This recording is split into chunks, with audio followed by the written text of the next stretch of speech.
بسم اللہ الرحمن الرحیم۔ سوال یہ ہے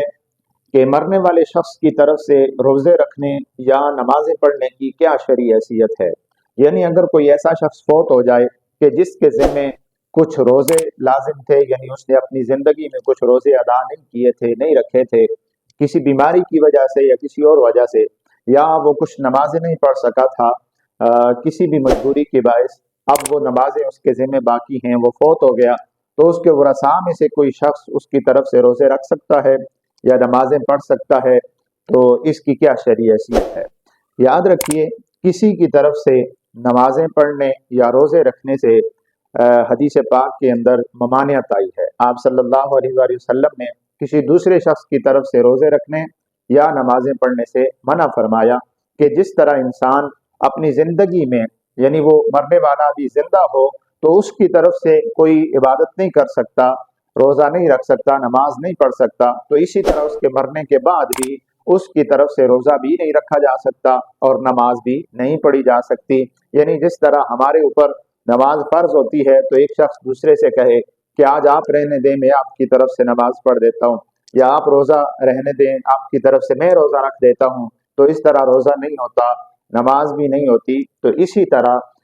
کسی دوسرے کے مر جانے کے بعد اس کی طرف سے روزہ رکھنا یا اس کی طرف سے نماز پڑھنا یہ بھی بالکل درست اور جائز نہیں ہے۔ لوگ اس کو فدیے کا نام دے دیتے ہیں کہ جی ہم فدیہ رقم کی صورت میں ادا نہیں کر سکتے تو ہم اس کی طرف سے روزہ رکھ دیتے ہیں، تو اس طرح اس کی طرف سے روزہ ادا نہیں ہوگا اور شرعاً ایسا کرنا جائز نہیں ہے۔ ورثاء کے اوپر کیا چیز لازم ہے؟ ورثاء کے اوپر لازم ہے کہ وہ اس کی طرف سے فدیہ ادا کریں۔ پہلی بات تو یہ ہونی چاہیے کہ اگر کوئی شخص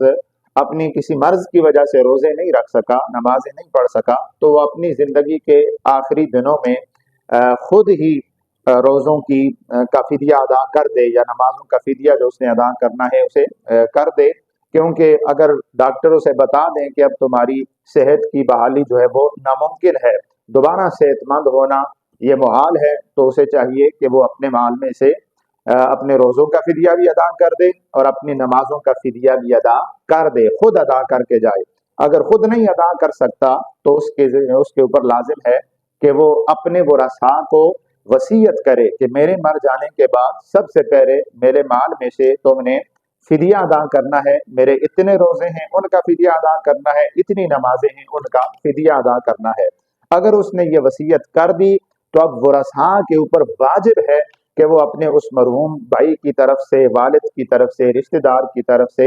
فدیہ ادا کریں اسی کے مال میں سے۔ ہاں اگر اس نے وصیت نہیں کی تو پھر ورثاء پہ بھی لازم اور واجب نہیں ہے کہ وہ اس کا فدیہ ادا کریں۔ اپنی ثوابدید پر خوشی سے اگر اولاد اپنے والدین کی طرف سے ادا کرنا چاہے تو کر سکتی ہے، ادا ہو جائے گا۔ بھائی کی طرف سے ادا کرنا چاہے تو کر سکتا ہے، ادائیگی ہو جائے گی، لیکن واجب نہیں ہے۔ واجب اسی صورت میں ہوگا کہ جب مرنے والا شخص وصیت کر کے مرے کہ میرے بعد میرے روزوں اور نمازوں کا فدیہ ادا کرنا ہے، تو اس طرح فدیہ ادا ہوگا۔ یہ مالی طور پر فدیہ ادا کیا جائے گا، بدنی طور پر یعنی نماز کے بدلے میں نماز پڑھ کے یا روزے کے بدلے میں روزہ رکھ کر فدیہ ادا نہیں ہوگا۔ جتنا فدیہ مقرر ہے اتنا فدیہ فی روزے کی طرف سے ادا کیا جائے گا، تو ایسا کرنا درست ہے۔ اس کے علاوہ جو بدنی عبادت ہے وہ کسی دوسرے کی طرف سے کرنا جائز نہیں ہے۔